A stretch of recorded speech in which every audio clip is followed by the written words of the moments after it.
Lord, we thank you for life and for breath and for everything else. You've been so good to us. We thank you for your word that guides us, for your Spirit who strengthens us, and for your grace to forgive us. We thank you for this community. We thank you for this church.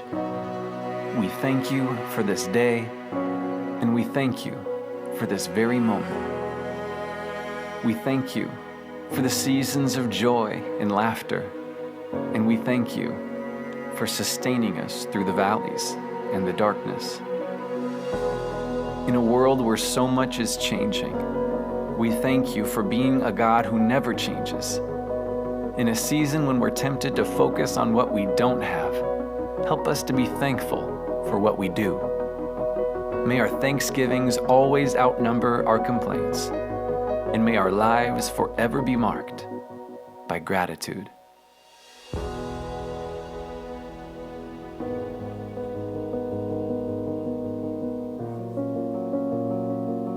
So in every season, in every place, and in every heart, Lord, we thank you.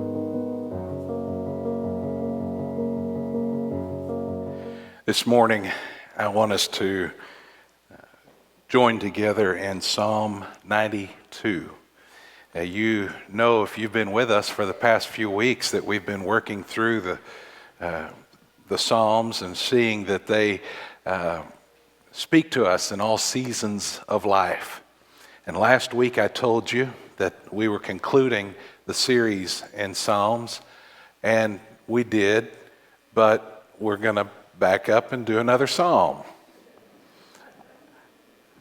Psalm 92 just speaks so perfectly to this day and to who we are as God's people that I wanted to share that with you. In Psalm 92, we're going to begin at verse 1,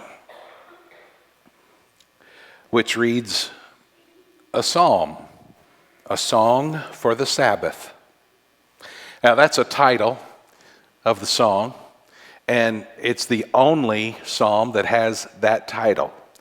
In other words, out of all 150 psalms, there's only one that says specifically, y'all make sure and sing this one in church. A song for the Sabbath. And here is the song that we are to sing on Sabbath. It is good to give thanks to the Lord, to sing praises to your name, O Most High, to declare your steadfast love in the morning and your faithfulness by night. To the music of the lute and the harp, to the melody of the lyre. For you, O Lord, have made me glad by your work. At the works of your hands I sing for joy. How great are your works, O Lord. You may be familiar with the name Matthew Henry. Matthew Henry wrote a famous commentary over the whole Bible, basically, and it's time-tested work. He was a biblical scholar from England. He wrote a journal from time to time, and one evening he wrote this journal entry that was very interesting because people weren't aware of what happened that day until they read this journal entry. But apparently he was attacked by thieves who robbed him. And that evening he wrote these words in his diary. Let me be thankful. First, I was never robbed before. Second, although they took my purse, they didn't take my life. Third, although they took my all, it was not much. Fourth, let me be thankful because it was I who was robbed and not I who did the robbing. Isn't it interesting how we can find a way to be grateful regardless of our circumstances? As a matter of fact, in the New Testament, there are 2 times in which we are commanded to do just that, to be thankful regardless of our current circumstances. And we can learn to do that by retraining our minds and our focus, and this psalm helps us do that very thing. This psalm tells us that thanksgiving is not just praying over the turkey or words of appreciation given once a year to appease God, but this psalm tells us it's a good thing to give thanks to the Lord. So I want us to look at it carefully together this morning. And we'll notice, first of all, that it's good to thank God. He says in verse 1, "It is good to give thanks to the Lord, to sing praises to your name, O Most High." Understand that it is good to give thanks. That does not mean that it's a good thing to do. In other words, he's not saying you can be a good little boy or a good little girl if you say thank you. Instead, this word good is the Hebrew word tov. It describes a quality. He's not saying it's a good thing to do, so be a good person and say thank you. He's saying there's good quality. There's something valuable in giving thanks. In Genesis chapter 1, God created the light, and then He created all the plants, and He created the world. He split the waters. And each step along the way in His creation, at the end of each day, He looked over what He had done that day, and He said, "That is tov. That's good. That's quality. That's valuable." And then He said, "It's not tov, it's not good that man should be alone." So He created a helpmeet. He created woman. And when all was said and done, He looked over His entire creation, including humanity, and He said, "Now this is very good." It's that way that we use the word when the psalmist says it's good to thank God. We got to meet the kids last night at Outback in Burleson, and I had a good steak. We use the word not to mean be on your best behavior, be a good little kid. It speaks of a quality. The Rangers wound up having a pretty good season. It's a good thing that Baylor football season is almost over. It's good to give thanks. This verse affirms a value of giving thanks. It means it's worth it. It's valuable. It's meaningful. If you know me or you've been around for a while, you probably know that I am a Dr. Pepper addict. I'm a Dr. Pepper collector. I've been collecting Dr. Pepper stuff for almost 40 years. I just realized that this morning. But it all started with these 2 pieces.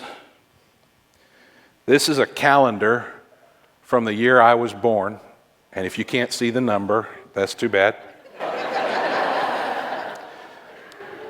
This is a calendar from the bicentennial year, 1776. These were the first 2 items that I bought. Lisa and I were at Baylor. We had just started dating. We went to a flea market, and I saw these 2 items, the calendar of my birth year and the calendar of the bicentennial year, and I thought, man, those would be cool to have. So I bought those 2, and it just never stopped. For the last almost 40 years, I've been buying junk. And what's interesting is some of the stuff I have has some value. Most of it doesn't have a whole lot of value. These 2 pieces would have had some value by now. Not a whole lot, because calendars are just paper and they're easy and cheap to make, and calendars never get real valuable. But these would have had some value because of their age. The only problem is I stored them in my closet for a while, and at that time we had a little church mouse. And the church mouse destroyed my calendars. Church mice might be quiet, but they're evil. So now these calendars are absolutely worthless. Nobody would pay anything for them. But to me, they have great value. I can't go on eBay and sell these to any real collector. But to me, they're priceless. Because as the year I was born, bicentennial year, they represent important years in my life. They also represent the beginning of a lifelong hobby. But more than that, they remind me of Lisa. Because we had just started dating, hadn't been dating long, and we went together when I bought them. And so it includes her in that hobby, and it just, when I see them, I think of her. To me, they're invaluable. So here's the question. Can you, like the psalmist, say, I have learned a great value, tov, I have learned the goodness of giving thanks? Or is it just kind of another run-of-the-mill holiday? We eat, we watch ball, we take a nap. We get up, we eat some pie, we take a nap. Or have we learned, like the psalmist, this is good stuff. Man, this is valuable and meaningful to give thanks. The second thing that we learn from the text is that He deserves our thanks. Why should we give thanks? One, because it's good to do so. It's valuable and meaningful. Two, because He deserves our thanks. Look at verse 2. The reason I'm going to give thanks sums up verse 1. Now verse 2, to declare your steadfast love in the morning and your faithfulness by night. To the music of the lute and the harp and the melody of the lyre. In other words, we're going to gather and we're going to worship You with song, and we're going to do it big. Why? Because we want to declare Your steadfast love in the morning, Your faithfulness at night. It speaks of who He is, steadfast and faithful. And it says You're always that way in the morning and at night. We can always depend on Him. He is steadfast, faithful, morning, night. We can depend on Him. Because we can depend on Him, He provides for us. He deserves our thanks. Here it says in verse 1, He said, I give thanks to the Lord. And you'll notice they're all caps. We talk about this often. That means it's His proper name. We give thanks to Yahweh, the Lord, Yahweh. Others might thank other gods, but we know the God. We give thanks to Yahweh. And then at the end of verse 1, we're reminded that He is El Elyon. He is most high. He is the God above all other gods, the Lord above all lords. He is Yahweh, and He deserves our thanks. It's only proper that we realize that all the good things we have come from Him. When someone gives us a gift, it's only right and proper that we thank them for their generosity. And we owe God thanks because He's been so good to us. The Bible sums up the bounty of God for us in James chapter 1 at verse 17, when it reminds us that every good and perfect gift is from above, coming down from the Father of lights, with whom there is no variation or shadow due to change. No variation, no shadow of change. He is steadfast in the morning, faithful at night. And because of that, every good gift comes from Him. So we give thanks because it's good to give thanks and because he deserves our thanks. And we give thanks, number 3, because it makes us happier. It actually makes us happier when we learn to be grateful. Look at verse 4. For you, Yahweh, have made me glad by your work. At the works of your hands I sing for joy. See, when we learn to recognize what God has done for us and to be grateful for what God has done for us, it actually brings more joy in our lives. It just seems to work that way. The idea here is that as we consider God's goodness to us, our hearts just kind of well up with praise and thankfulness to the giver of all good things. With our words and our songs and our thoughts, we can find joy in thanking him. You know, I've learned through the years that there are some people who are humbly grateful. And then I've also learned that there are some people who are grumbly hateful. Will you say this morning, I'm humbly grateful or grumbly hateful? Those who learn to be grateful wind up avoiding the grumpy. Giving thanks focuses us on our blessings instead of our losses. It shows us the reasons we have to rejoice instead of the excuses that we have to complain. Grateful people are generally happy. Ungrateful people are generally grumpy. By counting our blessings and naming them one by one, you remember that song? By counting our blessings and naming them one by one, we can't help but have a better outlook on life and find joy instead of sorrow. Psalm 28 and verse 7 reminds us that the Lord is my strength and my shield.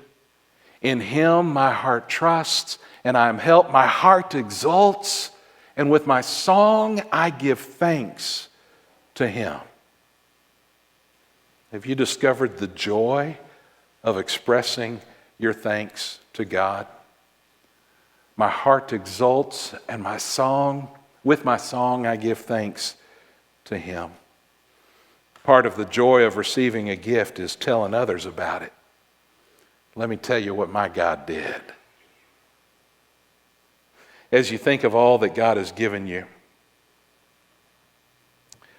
as you think of all the things that he has provided for you that you didn't really deserve, does your heart well up with a thankful joy that shows on the outside? This is why it's good to give thanks to the Lord, because he deserves it and because it makes us happier. And finally, the reason we give thanks is because we have so many reasons to be grateful. We give thanks because we have so much to be thankful for. If you and I were to take serious stock of our lives, we would have to admit, I've got this problem and that issue and this something else, but look at all these blessings in my life. And we get to choose, will I focus on the short list of problems or will I focus on the exhaustive list of blessings, of the good things in life that come from a good God? You see verse 5, how great are your works, O Lord. How great are your works. We have so many reasons to be grateful. The psalmist looked around him and he saw the birds, the trees, the flowers, the mountains, the sea. At night he saw the stars and the planets. He looked and saw the moon. The next morning he saw the sun. And he said, man, your works, God, your works are amazing. They're magnificent. How great are your works? But catch this. By the 8th grade, you and I knew more about those works than the psalmist did when he wrote those words. because you understand those dots that you see at night are actually huge. They are suns with their own systems surrounding them, making up vast universe. You understand that when you see that mountain, by 8th grade, you understood what it meant to make a mountain and how that happens over time and how incredible that creation really is.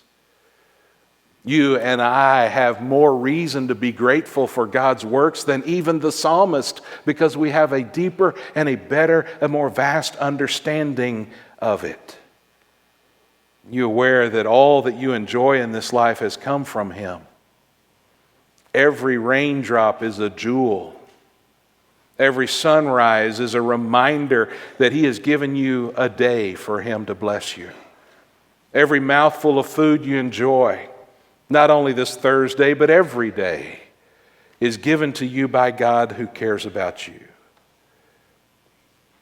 The God who holds all of creation together is the same God who holds you together.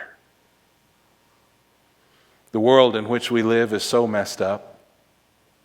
Life is so hard and so confusing that the only way we can say, I'm still working forward, and I still have joy, and I have a positive attitude, and I have hope. The only way that can happen is because God is holding us all together. You may not feel Him, but He's the one who holds you in His arms through the night and wakes you up in the morning.